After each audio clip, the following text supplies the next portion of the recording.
guys, Christian here again, one of the strength coaches here at NBS Fitness and Elite FTS athlete. Today we're going to talk about being camera shy.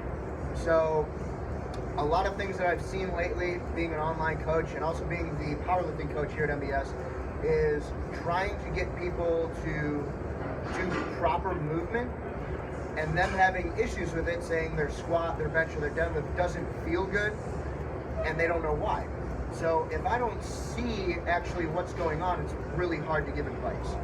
So especially for me being an online coach and me not always being able to be present when the powerlifting team breaks up into different groups, not having a visual is very difficult for me to then say, hey, this is what you're doing wrong.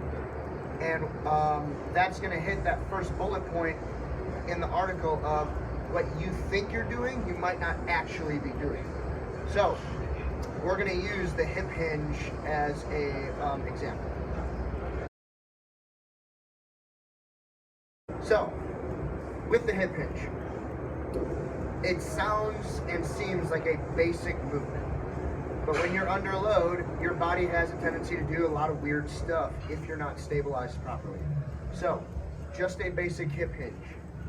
It is hinging our hips backwards out of the way while our upper body stays in a neutral position, okay? Now, that sounds pretty basic and looks pretty basic as well. 80 to 90% of the time when I have clients, whether they are powerlifters, athletes, or general fitness clients, they always have a tendency to feel like they are hip hinging, but they are actually going into thoracic extension, and it looks like this. They feel they are hip hinging when really they're just doing that. Now, although my hips moved, it didn't come from a hip hinge. It came from my spine going into extension, my hips actually shifting, and nothing actually happened with my upper body. So, now put that together with a squat. If you think you're hip hinging when actually you're under load and you're going into extension and trying to squat, now we are forced into extension. Our hips are in a really bad position.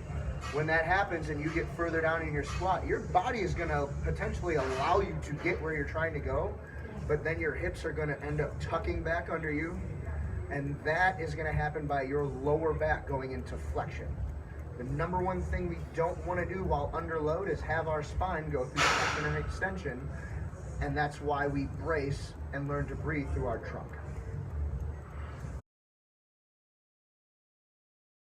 So now that we have pointed out a issue with hip hinging and I saw it, now we can fix it.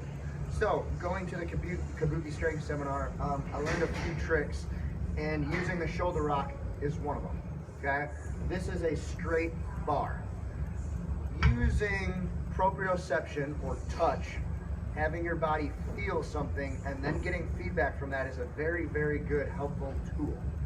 Okay, so what we're gonna do is we can put the shoulder rock behind us, and if you can see, if I'm in extension, the middle part of my back is not going to be touching the shoulder rock, or the upper part of my back for that matter.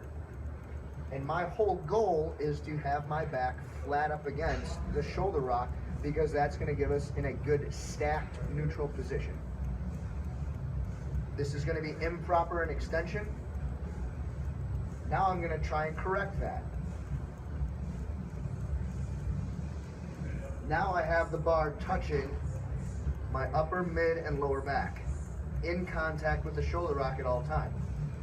So in this position, I'm stacked and in neutral, and I want to be able to hip hinge while keeping contact on all points throughout my hip hinge.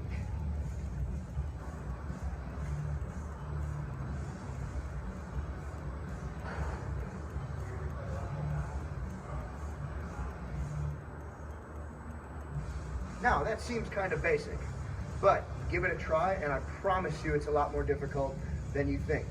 Now we can also add weight to the shoulder rock, which is going to mimic a squat more.